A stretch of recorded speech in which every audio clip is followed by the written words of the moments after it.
So I think that we actually can't depend on our leaders, and we can't depend on the CEOs and the boards of these companies. And right now, we're in a situation where only 9 countries in the whole of Africa, only 9, have managed to actually vaccinate 10% of their people. That's shocking, right? In October 2021.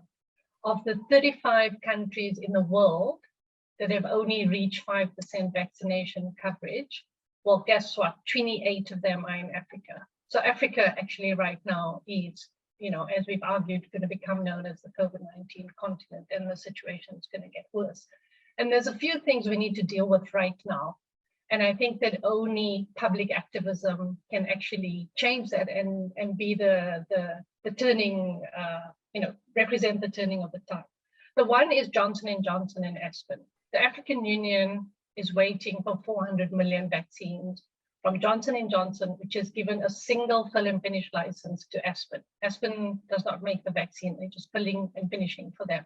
And they haven't met those delivery schedules. There's a lot of secrecy, there's no transparency, and nobody is willing to take account for this. So Johnson & Johnson is a key pipeline of vaccine deliveries for Africa. And if we don't attend to the power that Johnson & Johnson is exercising, and the lack of delivery from Johnson & Johnson and Aspen for Africa, then we are going to wait very long for those 400 million vaccines, right? And the promises and the forecasts and the projections they've made are actually not being met. Then we have to rely on COVAX for the rest of our vaccines, because that's apparently where 700 million vaccines are going to come for Africa, which now seems most of it may take another 2 years, with COVAX cutting its own forecast. And everything that FIFA has said about COVAX means that we need to ramp up our activism around the board that is actually running COVAX, which is Gavi, right? And some of the people who are sitting on Gavi are actually people from the scientific community who we know, who we trust, but we need to hold them to account.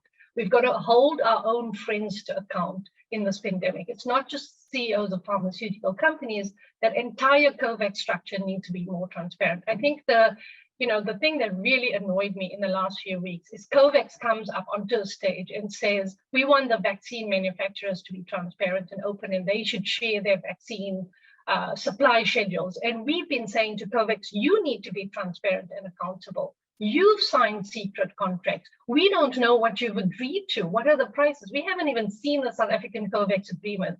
They've only delivered 1.3 million vaccines, but we pay them a hell of a lot of money, and so to other countries. So right now, Africa is on its own. We have to rely on COVAX, which, as FIFA has said, cannot meet demand, is still relying on voluntary cooperation, cannot do anything to the CEOs of these companies, and is now calling for greater transparency. Well, a little bit too late, right? And then we have to rely on J&J, which is a single dose. And some evidence, and there's still a lot of discussion and engagement that's happening in the US, is whether a Johnson & Johnson vaccine, which is not an mRNA-based vaccine, will need a second shot of an mRNA vaccine. And that's called the mixing and matching. And whether that would actually increase efficacy as time passes. And so that's something that we're going to have to keep an eye on.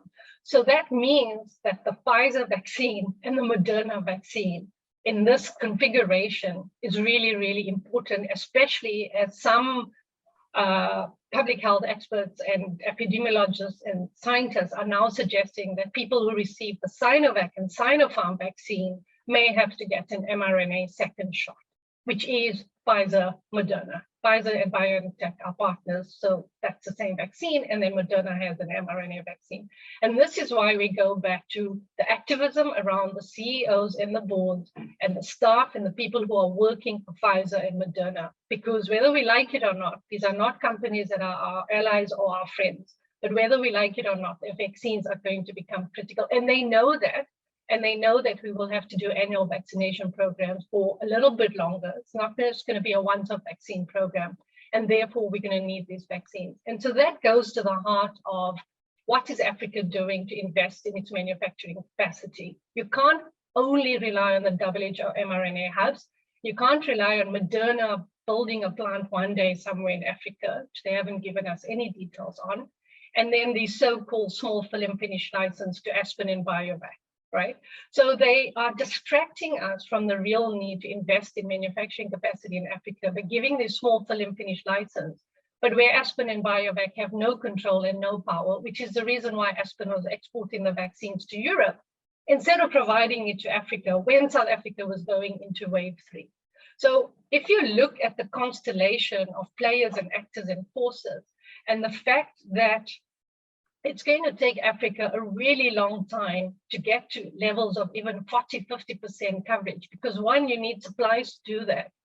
But two, because of the timing of when our vaccine programs have started, there's more hesitancy building up, which we now have to spend longer addressing, which means it's going to probably take us even longer to get to the levels of 40, 50%.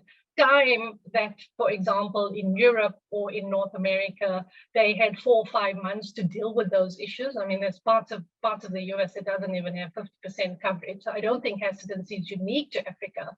But I think the timing of the entire vaccination program for the world means that we now have the odds even further stacked against us in terms of trying to even get to 40 or 50% coverage.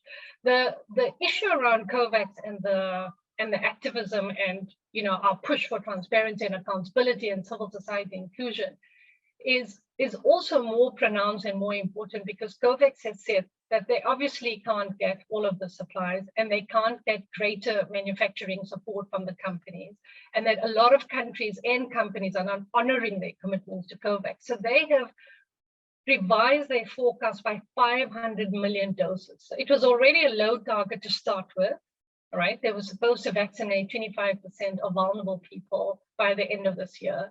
They've now reduced that to under 20% because they basically can't find even an extra 500 million doses.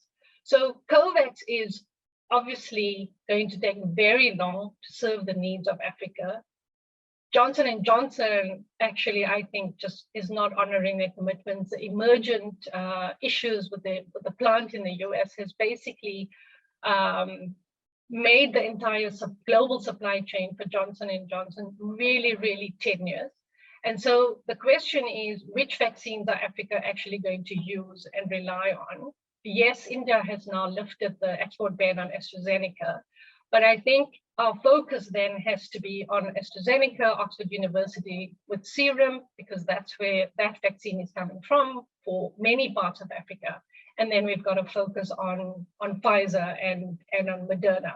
I'll just give you one example of Moderna that has picks and chooses, like you're picking watermelons or you're picking fruit in a market. It's not acting like we're in a global pandemic. Refuses to share the technology, not participating in the WHO mRNA hub. Signs a contract with Botswana, doesn't want to sell to South Africa, but hasn't delivered a single vaccine to Botswana, and in fact hasn't delivered a single vaccine dose to any low-income country in the world. There's a New York Times report on that. So yeah, we're up against a lot of negative, I think, forces that are premised on greed and on not offering solidarity. But it's going to actually take us to do the work to change the tide and to make sure that there's more licenses given and there's more sharing of knowledge so that we can scale up manufacturing capacity and hold our leaders to account. Thanks. Great. Thank you so much, Fatima. And as you're talking, I was thinking of something that I think it was Peter who said, that solidarity, when we talk about how solidarity has failed us, that it works in times of abundance, but tends to waver in times of scarcity. The sad thing is right now, we are seeing the solidarity being so pathetic. And you are right to remind us that we are really on our own and need to kind of bring back some of those old tactics that we used 20 years ago.